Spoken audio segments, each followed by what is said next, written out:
La pregunta de hoy es: Redditors que han dejado trabajos tóxicos. ¿Cuáles fueron las señales? Historia 1. Solo he renunciado por malos jefes. Tuve una jefa que me echó la culpa de un proyecto fallido sobre el cual le había advertido repetidamente. Me fui en menos de 2 meses. Tuve otro jefe que aceptó mover una reunión de mi día de trabajo desde casa al lunes siguiente, porque pensé que podríamos hacer una mejor lluvia de ideas en persona. Y luego usó ese mismo incidente para perjudicarme en mi evaluación de desempeño, diciendo que estuve no disponible durante el teletrabajo. Esa vez me fui en menos de 1 mes. Historia 2. Trabajé en una tienda de mascotas en el departamento de peces y reptiles y me negué a venderle unos peces y una anémona a un cliente después de que me contaran cómo tenían armado su acuario. Además, se notaba que no tenían casi nada de conocimiento sobre los animales que estaban pidiendo. Los peces habrían sufrido y probablemente habrían muerto. Así que me negué de forma educada y les expliqué qué debían hacer si querían volver más adelante y empezar solo con unos pocos de los peces que querían. Se quejaron y mi gerente me levantó un reporte. Renuncié ese mismo día, aunque hubo otras señales. Muchos de los animales bebés que no se vendían simplemente eran enviados al refugio cuando crecían. Fue horrible. Historia 3. Me despidieron en lugar de que yo renunciara. Pero en el último trabajo le dije a mi jefe que se fuera al demonio después de que me dijo que estaba despedido. En otro me dijeron que usaba demasiado expresiones fuertes. En ambos lugares, dentro del sector financiero, la política de oficina estaba fuera de control. Los bonos se repartían a discreción del gerente. Los ascensos se basaban en la nacionalidad y las amistades más que en el trabajo. Se escondían asuntos importantes en entornos legales justo cuando había inspecciones y los compañeros formaban grupos según su nacionalidad y me excluían descaradamente sin razón. Podría seguir y ni siquiera trabajaba en una Big 4, en el único lugar del que sí renuncié por decisión propia.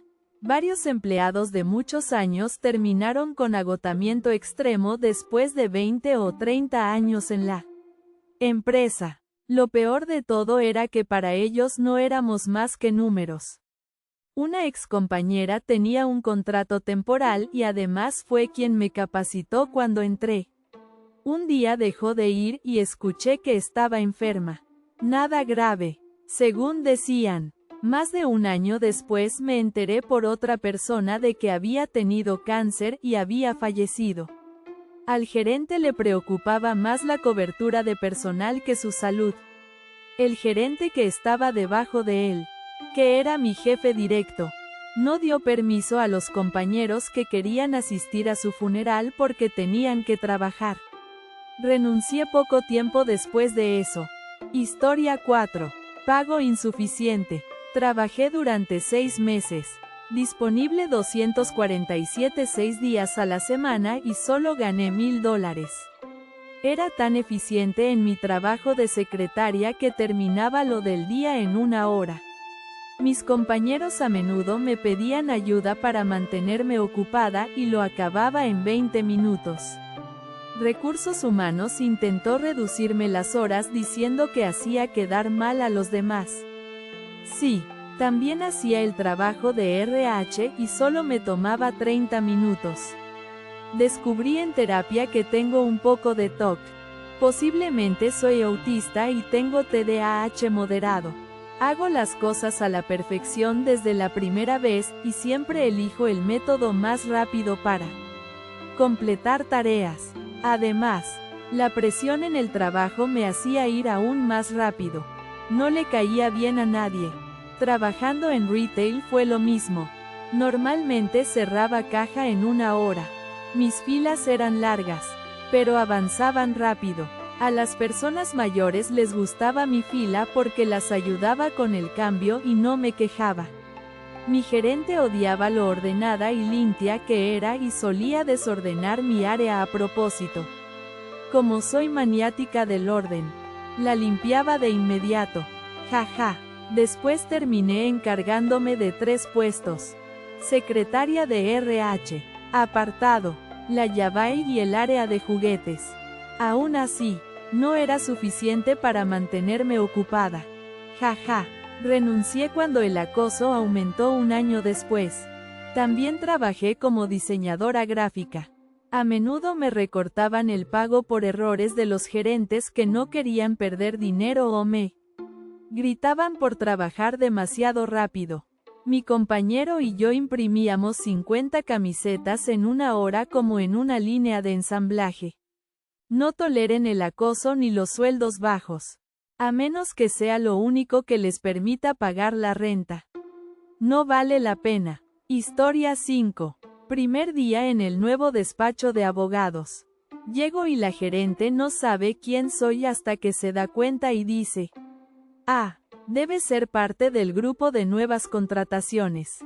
Pero, ¿qué haces aquí?". Resulta que había una cadena de correos de la que me excluyeron por accidente. Bueno, pasa. Los errores ocurren.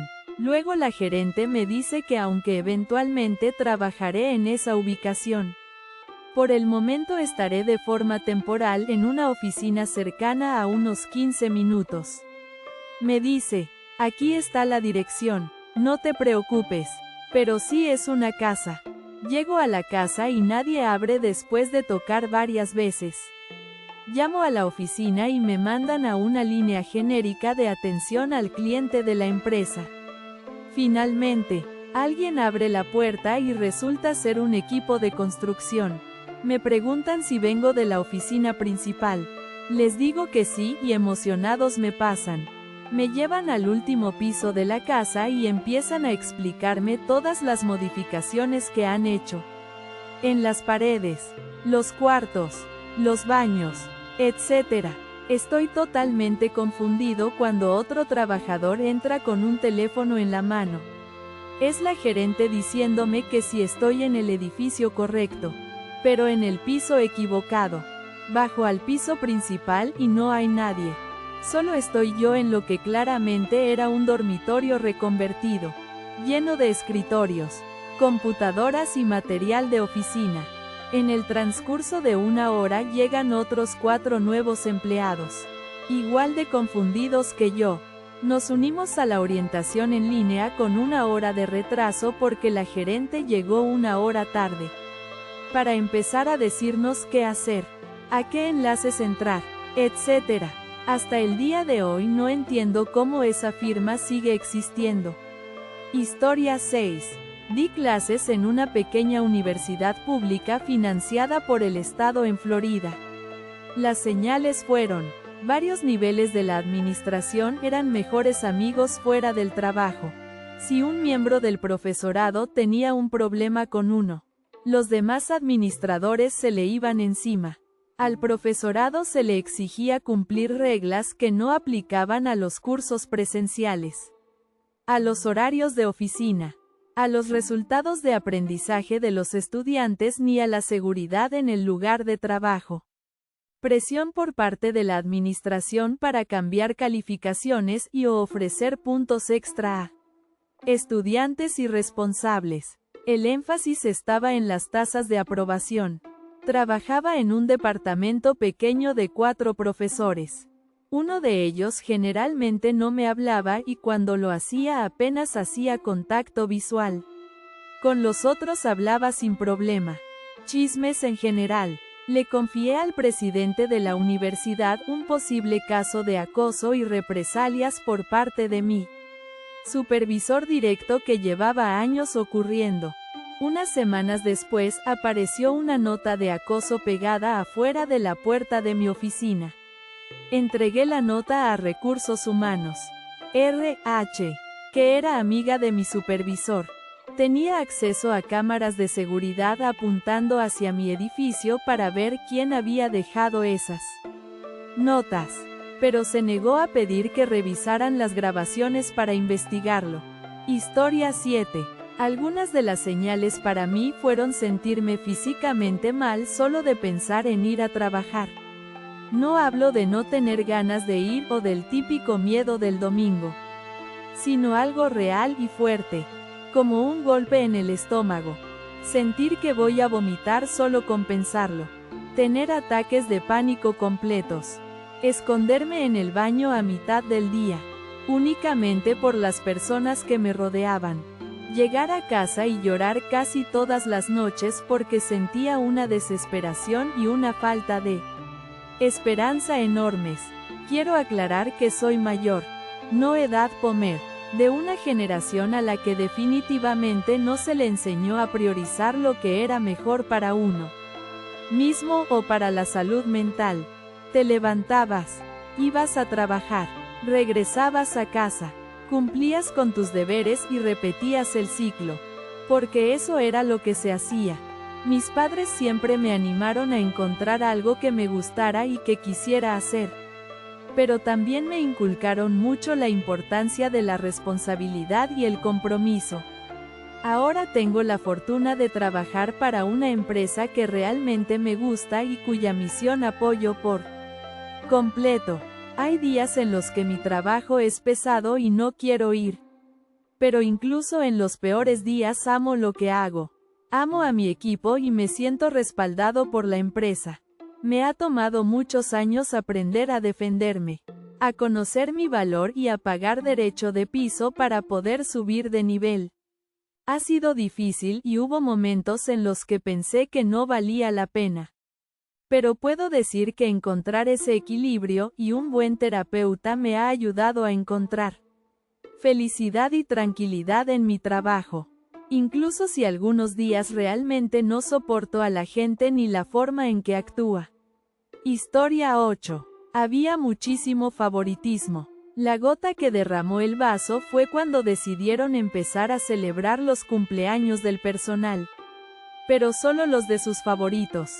Y casualmente eso empezó justo al día siguiente de mi cumpleaños. Imagínate esto. Llego a trabajar el día de mi cumpleaños sin esperar nada. Porque así había sido siempre. Nadie celebraba cumpleaños. Le digo a mi jefe que es mi cumpleaños y algunos compañeros me felicitan. Buen día en general. Al día siguiente es el cumpleaños de otra persona. Lo anuncian en toda la tienda y hay pastel. Al día siguiente de ese otro anuncio de cumpleaños con pastel. La semana siguiente otro cumpleaños anunciado con pastel y bebidas energéticas. Después del quinto cumpleaños celebrado ese mes con regalos y comida. Le pregunté a un gerente quien estaba a cargo de los cumpleaños. Me dijo, no creo que nadie, simplemente los hemos estado haciendo. Pero en realidad era todo el equipo de gerencia el que cooperaba para organizarlos. 2 meses después de eso, me entero de que solo lo hacían para sus favoritos y que a quienes no eran parte del equipo no los reconocían. Ese ya era mi 5.º año en la empresa y renuncié poco tiempo después. Historia 9. En el peor trabajo que he tenido. Cada trayecto por la mañana consistía en ir con los nudillos blancos de tanto apretar el volante, rezando para que alguien me chocara. Mi jefa empezó a hablar mal de mí delante de mí. Se refería a mí como algunas personas cuando hablaba con los demás. Todo lo que salía mal, de alguna forma siempre era culpa mía, estuviera involucrado o no.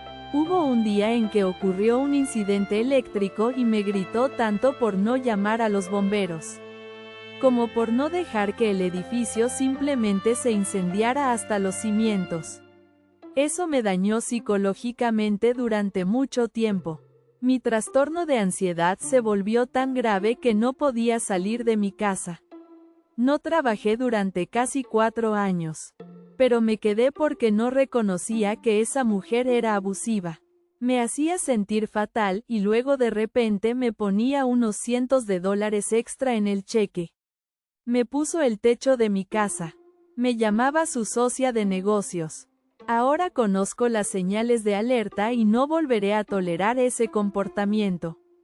He trabajado en muchos empleos malos y he aguantado mucho por un sueldo. Pero ese en particular me dejó muy mal. Historia 10. Trabajé en un lugar que estaba bajo un CEO y dueño extremadamente tacaño con todo lo que hacía. Quería que nuestro departamento de IT fuera como Google. Solo que Google tiene equipos multinacionales completos trabajando en cada parte de su infraestructura. Y yo básicamente era un hombre orquesta tratando de construir y operar todo internamente en lugar de simplemente comprar soluciones de proveedores. No estábamos haciendo nada revolucionario. Era corporativo genérico. Pero insistían en usar todo lo que fuera gratis y hardware genérico. Eso puede funcionar si tienes a la gente adecuada. Pero a nosotros nos negaron eso. Me drenó mentalmente. Todo era pelear contra exigencias desconocidas que cambiaban de un momento a otro. Nunca me decían los presupuestos. Solo me decían que lo hiciera más barato. Pero aún así esperaban que funcionara como Google. A pesar de todo el esfuerzo para cumplir con requisitos vagos. Cualquier forma de mejorar el sistema era cuestionada. El trabajo era apagar incendios todo el tiempo. Jornadas largas. Condiciones laborales inflexibles y poco o ningún apoyo. A menudo trabajaba en 4 proyectos al mismo tiempo. Algunos en otros países. Con detalles que se me ocultaban por una gerencia paranoica. El estrés constante me lo llevaba a casa. Luego tuvimos una caída del sistema que se extendió durante todo un fin de semana largo. Pasé todo el fin de semana sosteniendo un sistema que solo yo conocía a fondo mientras se caía. Constantemente porque otros equipos intentaban restaurar su sistema sobre él. La razón de las caídas fue que el CEO hizo que finanzas ignorara mi pedido de hardware y compró equipos nuevos no probados que introdujeron un error de red que me obligaron a instalar. Estaba físicamente enfermo del estrés. No dormí y estaba listo para renunciar en cuanto regresara a la oficina.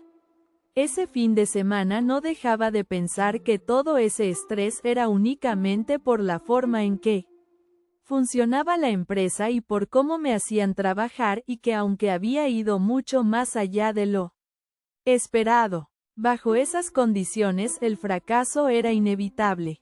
Estaba extremadamente orgulloso de lo que había logrado técnicamente. Pero las limitaciones impuestas lo convertían en un sistema frágil y caótico. Me tomó unos meses, pero conseguí un nuevo trabajo en otro lugar con buenos jefes y me fui. Mi esposa comentó como a los 2 meses de estar en el nuevo empleo, que mi estado mental estaba muchísimo mejor y que me veía mucho más relajado y feliz. La nube que tenía encima en el trabajo anterior no me dejaba ver cuánto de eso me llevaba a casa. Lo triste es que siento que está empezando a volver. Hubo cambios en la alta dirección y aunque mis jefes directos siguen siendo excelentes, no me gusta la dirección que está tomando la empresa. Estoy atento a no caer en el mismo lugar en el que estuve antes. Así que quizá ya sea momento de volver a buscar. Siento la misma resistencia creciente a ir a trabajar. Me noto cada vez más cínico y me distraigo con facilidad cuando debería estar trabajando. No son buenas señales. Historia 11. Todos odiaban trabajar ahí. Es obvio en retrospectiva. Pero cuando literalmente todos se quedan solo porque sienten que no podrían conseguir otro trabajo. Odian a todos con los que trabajan y nadie tiene respeto por sí mismo ni por los demás. Ya sabes que algo está muy mal. Era terrible.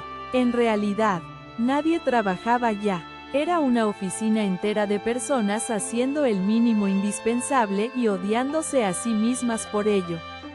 Yo hacía desarrollo de software en un sistema MFAM y todos los demás que hacían ese trabajo eran 20 años mayores que yo y solo estaban esperando jubilarse. También me estaban entrenando en el sistema nuevo, que en realidad ya tenía 20 años y estaba obsoleto. Pero el tipo que lo mantenía no quería que yo aprendiera sobre él. Porque no quería que me diera cuenta de que no tenía idea de lo que estaba haciendo. Apuesto a que cada desarrollador tardaba como una semana en escribir una sola línea de código. Esperábamos meses a que el personal de oficina tomara una sola decisión sobre una sola función. La lista de proyectos tenía cientos de elementos. Pero todos eran arreglos pequeños a un sistema antiquísimo y a nadie le importaba realmente si se completaban o no. De vez en cuando teníamos un proyecto real cuando algún factor externo obligaba a hacer cambios significativos. Al poco tiempo yo estaba recibiendo todos esos proyectos.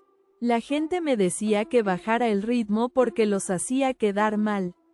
No mucho después, otros departamentos empezaron a contactarme directamente, saltándose a mi gerencia para pedirme cambios urgentes que necesitaban.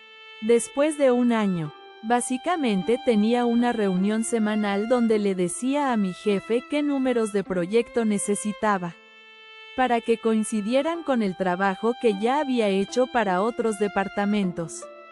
Me enfermé una semana y me disculpé con mi jefe por tomar tanto tiempo por enfermedad. Y él se rió y dijo: "Eres el único aquí que tiene días de enfermedad para usar. Todos los demás se toman un día personal una vez al mes y piden donaciones y de verdad se enferman". Me dieron un ascenso y luego otra empresa me reclutó.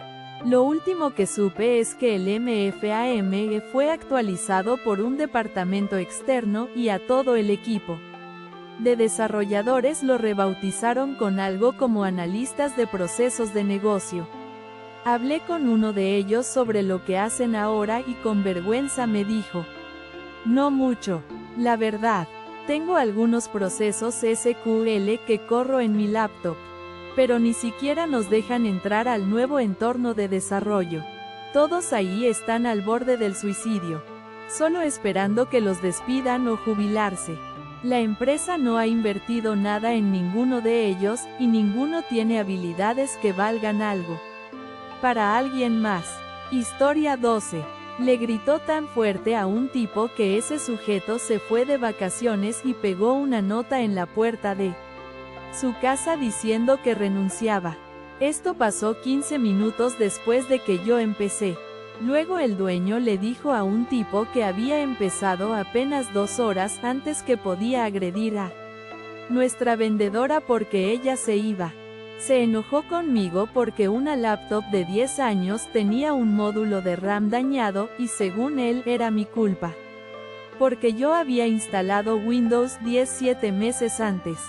También se molestó conmigo porque tomé todos mis CCO días de vacaciones pagadas PTO cuando mi papá falleció. Ahí empezó el principio del fin. El final fue cuando se negó a pagarme el kilometraje debiéndome casi $000 por los viajes de ese mes. Así que le dije que no volvería a ir a sitio hasta que me pagaran. Estoy muy feliz de haberme ido. Historia 13. Digamos que te ponen en un plan de mejora del desempeño. PIP. Los objetivos de ese PIP deberían estar claramente definidos y no cambiar en ningún momento mientras lo estés cumpliendo. Si siguen moviendo la meta o agregando más requisitos, es una señal de que están creando un pretexto para despedirte. Supongamos que ganas una rifa y el premio es tiempo libre adicional.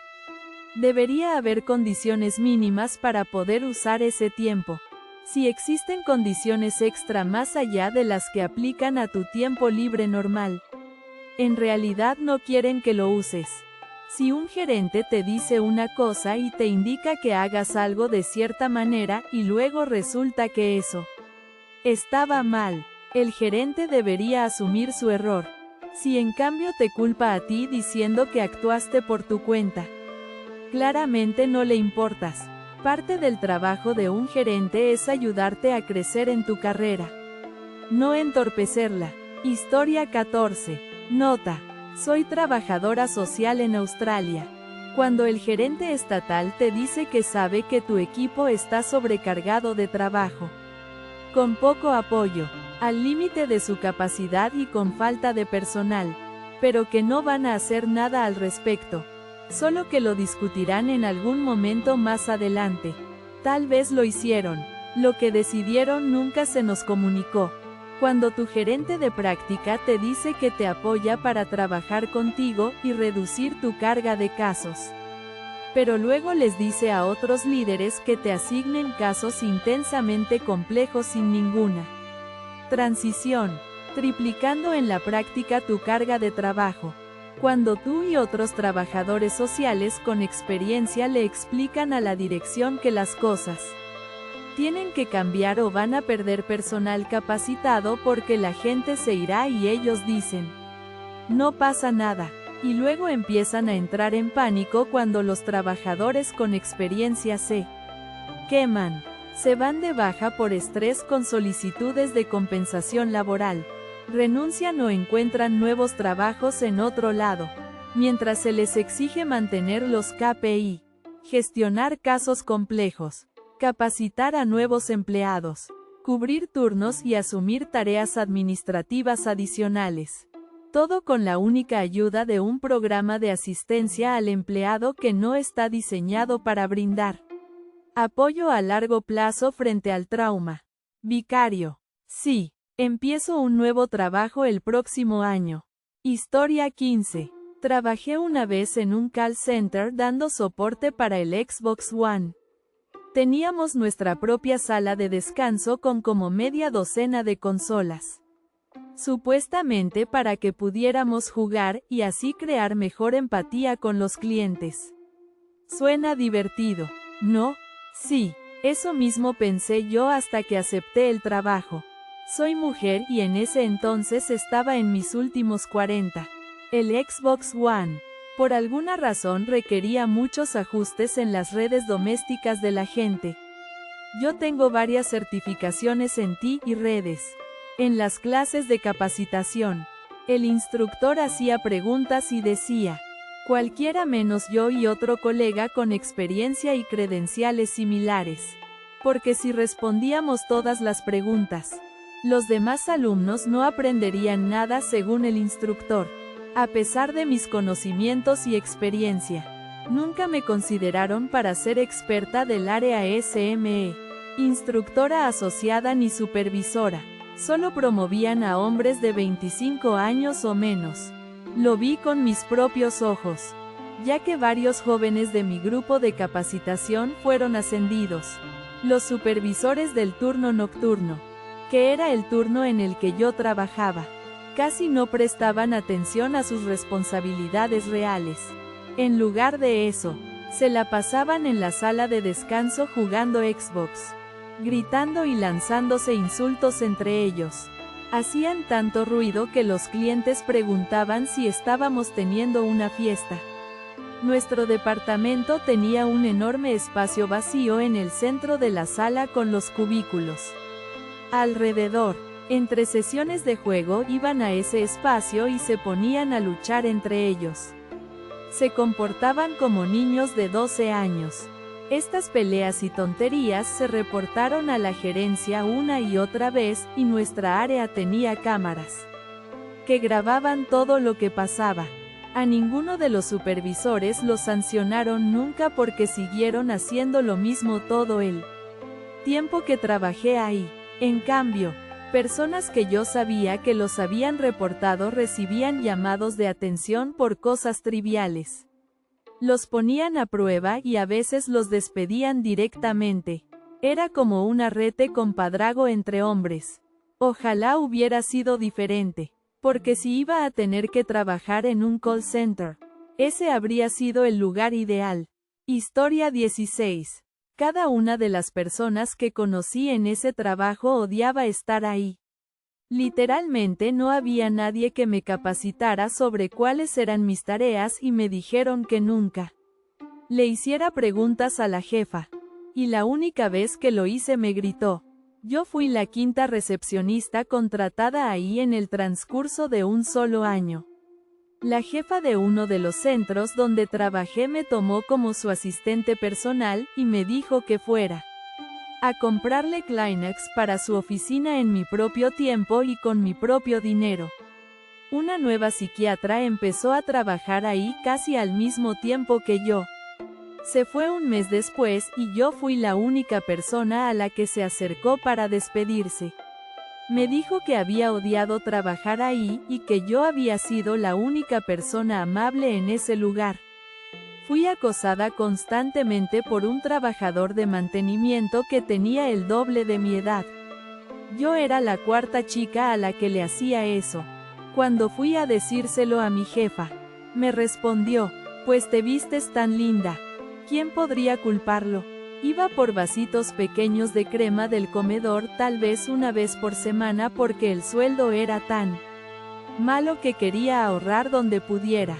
Una mañana, un trabajador me detuvo y me dijo que el encargado del comedor llevaba semanas viéndome robar las cremas. En ningún lado decía que no fueran gratis. Se sobreentendía, me dijeron. Cuando renuncié por agotamiento, una de mis compañeras más cercanas se me acercó y me dijo, te va a ir muchísimo mejor que a este lugar. Lo sé. El correo que enviaron anunciando mi renuncia subrayaba que estaba persiguiendo mi carrera universitaria. Trabajé ahí 5 meses. Quedé agotada durante después. Historia 17. Gritos constantes. Ningún equilibrio entre la vida laboral y personal. Acoso sexual por parte de compañeros e incluso de recursos humanos.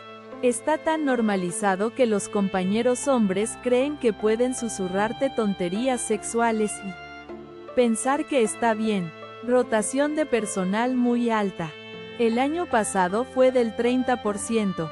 Para mediados de este año, unas 24 personas ya habían renunciado, sido despedidas o no se les renovó el contrato. Incluso un gerente ejecutivo renunció. Nunca se reconoce el buen trabajo que haces. Pero en cuanto cometes un error, todo el mundo se entera. Tu cuerpo se resiste a ir a trabajar. Solo pensar en ir mentalmente agotador. Sobrecargado de trabajo, pero sin compensación económica. Pedir vacaciones es casi un crimen. Micromanagement. Te culpan por el error de otra persona. El que cometió el error es un tipo mayor que lleva 30 años trabajando ahí. Así que no, él no puede equivocarse. Mejor culpar a los empleados más jóvenes. Siempre estás cansado. Tu cuerpo se siente débil y tu salud mental es un desastre. Vives con ansiedad de que tu jefe te pida algo, aunque no hayas hecho nada mal. Estás en un estado constante de ansiedad. Acoso laboral. Somos una familia. Nadie es feliz ahí. Todos fingen y la presión en el trabajo es demasiado grande. Empiezas a dudar de tus capacidades.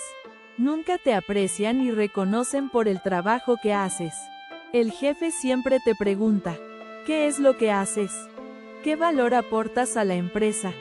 Cuando te repiten eso constantemente, empiezas a preguntarte si realmente eres bueno en tu profesión. Era manipulador y tuve que salir de ahí antes de empezar a creer que no era bueno en lo que hago. Fue una tortura mental. Historia 18. 2 lugares. 1. Hotel recién inaugurado y yo, empleado nuevo, sin experiencia previa en hoteles ni hospitalidad. En los primeros días le preguntaba a mi gerente qué hacer en situaciones X, Y, Z. Y él me decía que tenía que usar mi pensamiento crítico y no molestarlo. No le gustaban las soluciones que proponía y se enojaba. También les molestaba que no fuera un vendedor nato, aunque podía vender si quería. Simplemente no estaba motivado a vender habitaciones para el eclipse solar en Estados Unidos. Por ahí de abril. Simplemente llamé diciendo que estaba enfermo como forma de renunciar y después de solo un día, llamando para decir que estaba enfermo antes del eclipse, ya querían una nota del doctor. 2. Trabajé en un consultorio de un oftalmólogo durante 2 meses. En algún momento del segundo mes, me enfermé y el doctor me dijo que si no me dignaba a presentarme lo iba a tomar como mi renuncia. Eso fue después de solo 2 días de llamar diciendo que estaba enfermo. Me parece una locura que un doctor quisiera que fuera a su consultorio a esparcir gérmenes estando enfermo. Además, el doctor fue un idiota desde el principio. Me decía que hiciera algo de una manera. Luego se molestaba conmigo por hacerlo tal como él dijo, y después me decía que lo hiciera de otra. De sus maneras. Seguir sus instrucciones exactamente nunca era suficiente para satisfacerlo por alguna razón. Y hasta aquí el video de hoy. Espero y les haya gustado. Y no olviden visitar nuestro canal secundario de historias de dramas familiares y chismes. También de comentar una anécdota o experiencia similar al tema del video. Dejen su like, compartan si les gustó el video y por último, no olviden activar la campanita para no perderse ninguno de nuestros videos diarios. ¡Chao!